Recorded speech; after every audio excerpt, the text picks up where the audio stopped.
मैं दृष्टिबाधित हूँ, तो ये मेरी कमज़ोरी नहीं, ये मेरी ताकत है। वाह, क्या बात है। तो जब मैं गाने सुनती हूँ तो मेरे को एक नई ऊर्जा, नई प्रेरणा मिलती है।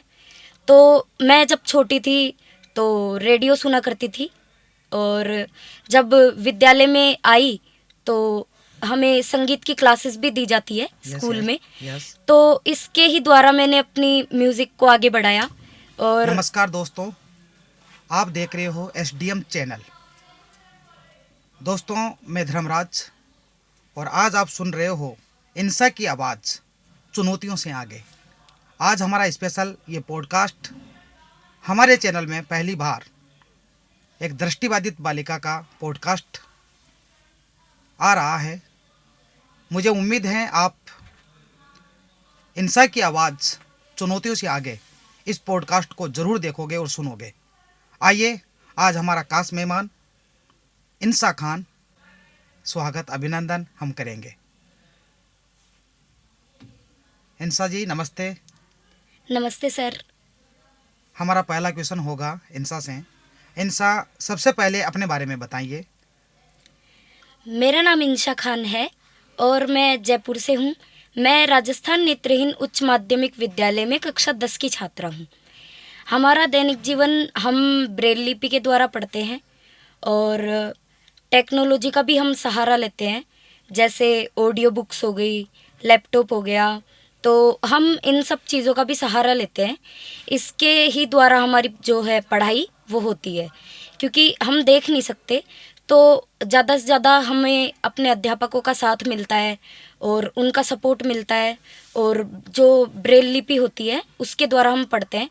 पर जो हमारी पढ़ाई है वो सेम वैसी की वैसी होती है। जैसे आरबीएससी का कोर्स है, यस यस। तो आरबीएससी का कोर्स वैसा ही होता है जैसा आम लोगों का होता है। हाँ हाँ बस हमारी उसमें लिपि वो डॉट्स डॉट्स होते हैं। हाँ, लिपि ब्रेल लिपि है। Yes sir. वो देवनागरी होती है और आपकी ब्रेल लिपि है। Yes sir. तो इसमें जैसे टीचर्स ब्रेल लिपि में आपको पढ़ा रहे हैं, तो और कौन कौन से संसाधनों का उपयोग आप करते हो जिससे कि आपकी पढ़ाई आसान बन जाती है? सर, हम ब्रेल लिपि के अलावा जैसे हमें लैपटॉप के बारे में भी हमें सिखा रखा है सरों ने। अच्छा, और टेक्नोलॉजी भी आपको आती है? यस सर, टेक्नोलॉजी में हमारे स्कूल ने हमें बहुत आगे बढ़ाया है, और हम ऑडियो बुक के द्वारा भी पढ़ाई करते हैं और लैपटॉप के द्वारा भी हम पढ़ते हैं। मैंने सुना है कि इंसा पढ़ाई में बड़ी होशियार है, और तो सभी टीचरों से जब मैंने बात की तो पता चला कि इंसा होशियार भी है। तो आपके फेवरेट सब्जेक्ट कौन कौन से हैं? सर, मेरे फेवरेट सब्जेक्ट है हिंदी और सामाजिक, जो बहुत मुझे अच्छे लगते हैं। अच्छा अच्छा। मैंने ये भी सुना है कि इंसा बहुत अच्छा गाती भी हैं, और गायन के लिए कई प्रतियोगिता में भी भाग लिया। स्कूल का कोई सा भी प्रोग्राम हो, कोई सा भी समारोह हो, उसमें इंसा का नाम नंबर 1 पे आता है। तो ये गायन कैसा फेवरेट हो गया, और ये गायन कैसे शुरू हुआ, और कोई आपका स्पेशल कोई सॉन्ग हो तो उसके बारे में आप हमें ज़रूर बताएं। सर, गायन मेरी ज़िंदगी का बहुत अहम हिस्सा है। जब भी मैं संगीत गाती हूँ या सुनती हूँ तो एक अलग सा सुकून जो है मुझे मिलता है। और म्यूज़िक में हमारे अध्यापकों ने भी हमारा बहुत साथ दिया सिखाने में। और बहुत से गाने हैं वैसे तो जो मैं गाती हूँ, जैसे भजन हो गए और बॉलीवुड सॉन्ग्स हो गए, और राजस्थानी सॉन्ग्स भी मैं गाती हूँ। तो चलो एक छोटा सी क्लिप हो जाए गाने की, एक छोटा सा गाना आप हमें बताइए जो आपका फेवरेट भी हो।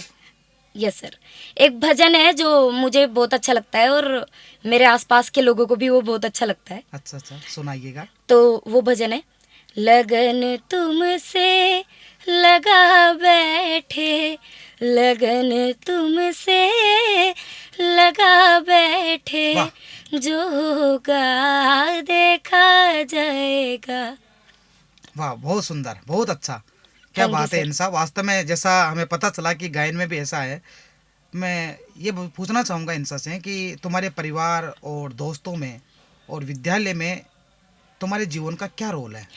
सर, मेरे जो परिवार वाले हैं, जैसे मेरे मम्मी पापा, यस यस। वो मेरा बहुत साथ देते हैं, बहुत ज़्यादा सपोर्ट करते हैं, और वो मुझे इंडिपेंडेंट बनाना चाहते हैं। परिवार में और कौन है? परिवार में सर हम 5 भाई बहन हैं, जिनमें से एक मेरा बड़ा भाई है, मोहम्मद जक्की, वो भी दृष्टिबाधित है और मेरे साथ ही पढ़ता है 11th क्लास में। यस यार। वो मुझे बहुत सहयोग करते हैं मेरे परिवार वाले, और जो भी है वो सब मुझसे छोटे हैं, और मम्मी पापा जो है वो मुझे बहुत ज़्यादा सपोर्ट करते हैं मतलब।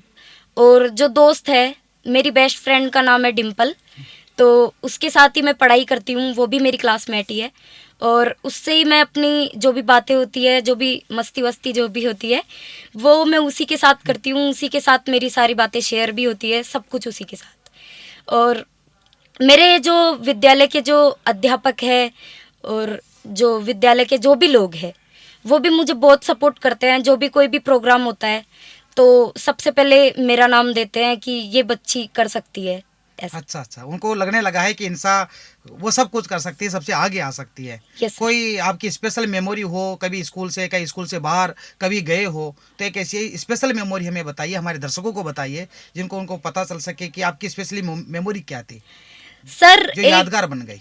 सर एक स्पेशल मेमोरी जो मुझे हमेशा याद रहेगी कि एक बार मुझे, हम सारे स्कूल वाले जो बच्चे हैं, कुछ बच्चों को बुलाया गया, तो वहाँ पे एक सर थे, लक्ष्यराज सिंह मेवाड़। उनका मुझे उन्हें मंच पर आमंत्रित करने का मौका दिया गया, तो वाह। मैंने मंच संचालन किया उनका, और वो मुझसे प्रभावित भी हुए। उन्होंने जो हमारा स्कूल है उसको एक साउंड सिस्टम भी उपहार में दिया था सर। वाह क्या बात है, वाह। और वो साउंड सिस्टम आज हमारे बहुत काम भी आ रहा है। तो वो मुझसे प्रभावित भी हुए, उन्होंने बोला भी कि हम स्कूल में भी आएंगे। तो ये मेरी सबसे स्पेशल मेमोरी थी। मैंने पहली बार किसी का मंच संचालन किया था, किसी को स्टेज पे आमंत्रित किया था। तो जब मैंने किया तो मुझे बहुत अच्छा लगा, और मेरे घर वालों को भी बहुत अच्छा लगा, वो भी बहुत खुश हुए, और स्कूल वाले भी बहुत खुश हुए उससे। वाह, वो पहली मेमोरी है, या पहला ऐसा कोई कार्यक्रम होगा जो इतने बड़े आदमी जो कि राजकुमार हैं, यस सर। लक्ष्यराज जी मेवाड़ उदयपुर से वो आते हैं, और पूरा देश उनको जानता है, राजस्थान तो विशेषकर जानता ही है। दैनिक जीवन के साथ साथ इंसान, अब हम सामाजिक मुद्दों पर भी चर्चा करते हैं। सामाजिक मुद्दे तेरे लिए शायद बड़ा हो सकता है, पर मेरा सवाल ये होगा कि दृष्टिबाधित लोगों की क्या चुनौतियां हैं। अब इसको आप इस तरह भी बता सकते हो कि आपके साथ जो सहपाठी पढ़ते हैं, दोस्त पढ़ते हैं, जो पढ़ रहे हैं साथ में, उनके पास उनके क्या क्या चुनौतियों का सामना करना पड़ता है, तो उसके ऊपर अपनी बात रखिएगा।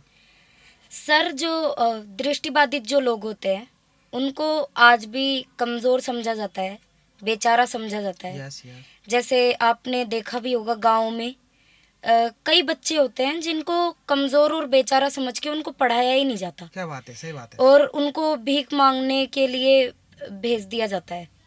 तो मैं बस यही चाहती हूँ कि जागरूकता होनी चाहिए लोगों में, और जिससे हम दृष्टिबाधित लोग भी योग्य बन पाएँ।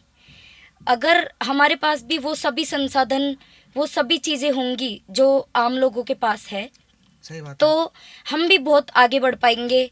हम भी जो हम करना चाहते हैं, जो भी हमारे सपने हैं, और हम भी मतलब उन सपनों को पूरा कर पाएंगे। हमारी जो उड़ान है वो हम भर पाएंगे सर। क्या बात है, बहुत अच्छी बात रखी है आपने कि अगर उनको भी अपना हक मिले, या उनको जागरूकता से अगर स्कूल का संदेश मिले, स्कूल में पढ़ने का मौका मिले, संसाधन मिले, तो वो भी आम लोगों की तरह अपनी बराबरी कर सकते हैं। Yes sir. राजनीति, आज देश की राजनीति और राज्य की राजनीति हम सबको पता है। राजनीति में तुम्हारी क्या राय है, अगर महिलाओं की सुरक्षा की बात की जाए या दिव्यांगों की भागीदारी की बात की जाए, तो आपको क्या लगता है? जैसे कई बार आप न्यूज़, आपको अखबार पढ़ाया जाता है, न्यूज़ आप पढ़ते हो, न्यूज़ आप देखते हो, तो आपको क्या लगता है? सर मुझे यही लगता है कि जो महिलाओं की सुरक्षा है और दिव्यांगों की जो भागीदारी है, तो सर इसमें सभी लोगों की भागीदारी होनी चाहिए। जैसे जो युवा हो गए उनकी भी होनी चाहिए, और महिलाओं की भी। अगर महिलाएं खुद जागरूक होंगी तो वो मतलब अपने लिए आवाज़ उठा पाएंगे, क्या बात है। और अपने लिए जो गलत हो रहा है उसको सुधार पाएंगे। उसके लिए आवाज़ उठाना बहुत आसान हो जाएगा उनके लिए। तो जैसा कि आज तो सब लोग पढ़ते ही है, सही बात है। तो इतने समझदार सब है, तो युवाओं की भी ये जिम्मेदारी है कि वो भी अपनी जिम्मेदारी को निभाएं और महिलाओं की भी और हम दिव्यांगों की भी, कि वो भी अपनी भागीदारी इसमें जरूर दें सर। दिव्यांगों की जो भागीदारी वो कब अच्छी हो सकेगी? मतलब जैसे भागीदार तो बनना चाहते हैं, पर क्या सरकार की तरफ से या समाज की तरफ से आप क्या अपेक्षाएं रखते हो? सर सरकार की तरफ से और समाज की तरफ से हम यही अपेक्षाएं रखते हैं कि सरकार जिस तरह से आम लोगों के लिए कदम उठाती है, यस। जिस तरह से आम लोगों के लिए हर संसाधन उपलब्ध करवाती है, तो उसी तरह से हम दृष्टिबाधितों के लिए भी, हम दिव्यांग जो लोग हैं उनके लिए भी कदम उठाए जाएं और उनके लिए भी संसाधन उपलब्ध करवाए जाए। और जो समाज है उससे तो हम यही अपेक्षाएं रखते हैं सर कि हमें सहानुभूति नहीं, उनकी समानुभूति चाहिए बस। वाह, क्या बात है! अगर ऐसा होता है, समाज अगर साथ देता है, समाज मतलब बेचारा न समझकर उनको अगर सही रास्ता दिखाता है, तो ये पक्का है कि दिव्यांगों की भागीदारी भी आगे बढ़ सकती है, क्योंकि ये भी आगे बढ़कर आज बड़े बड़े पदों पर, चाहे जज ले लो, चाहे आईएएस ले लो, अभी मनु गर्ग जी का भी इंटरव्यू हुआ, और चाहे अभी हाल ही में 2-3 बच्चे आरएएस बने हैं। तो हर जगह अगर भागीदारी होगी और मौका मिलेगा तो 100% है कि दिव्यांग भी आगे आएंगे। Yes sir. इनसे ये बताओ कि आप मूवी देखते हो? फिल्मों यस सर। फेवरेट हीरो कौन है? सर मेरे फेवरेट हीरो शाहरुख खान। शाहरुख खान, वाह। और क्रिकेट? यस सर, क्रिकेट तो मेरा फेवरेट फेवरेट गेम है। फेवरेट गेम है? Yes sir. तो फेवरेट कौन है? सर उसमें Mahendra Singh Dhoni. MS Dhoni? Yes sir. वाह, उसके तो बड़े फैन फॉलोइंग है ऐसे भी। Yes sir. और जैसे जो गेम्स होते हैं, क्रिकेट के जो मैच वगैरह होते हैं, यस सर। उनमें कौन सी टीम सबसे अच्छी लगती है? जैसे आईपीएल होते हैं उसमें सर सीएसके। सीएसके, वो किनकी है? महेंद्र सिंह धोनी। इसलिए तो है फेवरेट। हाँ। चलो, और अगर राजनेताओं की बात कर ले तो राजनेताओं में कौन फेवरेट है? सर इसकी तो मैं बात भी मतलब नहीं, फिर भी जैसे सर इंदिरा गांधी और अटल बिहारी वाजपेयी। अटल बिहारी वाजपेयी जी। सर। अच्छा, वाह।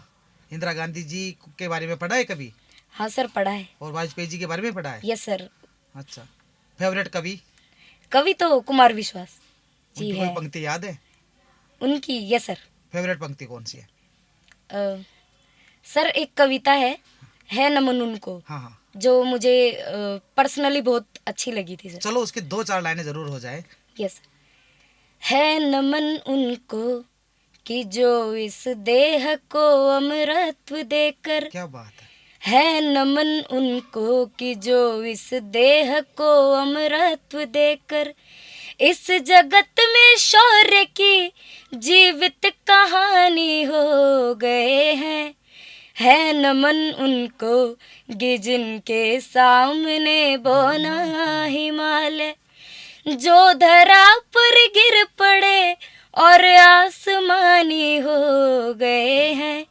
है नमन उनको कि जिनके सामने बोना हिमालय। क्या बात है इंसा! Thank you, अच्छा, sir. गाती भी हैं, कविता भी गाती हैं, फेवरेट कुमार विश्वास हैं, शाहरुख खान फिल्मों में हैं, सीएसके में एमएस धोनी जी हैं, मतलब सारे सब बेस्ट को सबको रख लिया। राजनीति में इंदिरा गांधी और अटल बिहारी वाजपेयी, उनका कोई तोड़ ही नहीं है। वाह इंसा, आपकी जो परवरिश है उससे लगता है कि आपने अच्छा मतलब पढ़ाई बहुत अच्छी तरीके से की है, और जो आपका सामाजिक जीवन है वो आपको बेहतर बनाता है। इससे यही आशा होती है कि इंसा की जो कहानी है वो प्रेरणादायक है।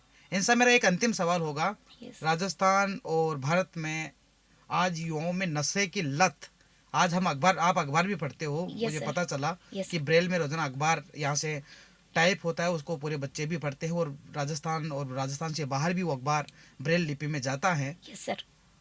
तो नशे की जो लत है वो युवाओं में बहुत ज़्यादा बढ़ती जा रही है, और नशे की लत के कारण क्राइम लगातार बढ़ता जा रहा है, चाहे वो राजस्थान हो चाहे राजस्थान के बाहर हो, पंजाब, इनमें घटनाएं ज़्यादा हो रही है। पर नशे के लिए आप युवाओं को क्या संदेश देना चाहोगे? सर मैं नशे के लिए तो यही कहना चाहूँगी कि जो युवा है, जो आज पढ़ भी रहे हैं, लिख भी रहे हैं, पर जो नशे की लत है वो बढ़ती ही जा रही है और क्राइम भी बढ़ रहा है।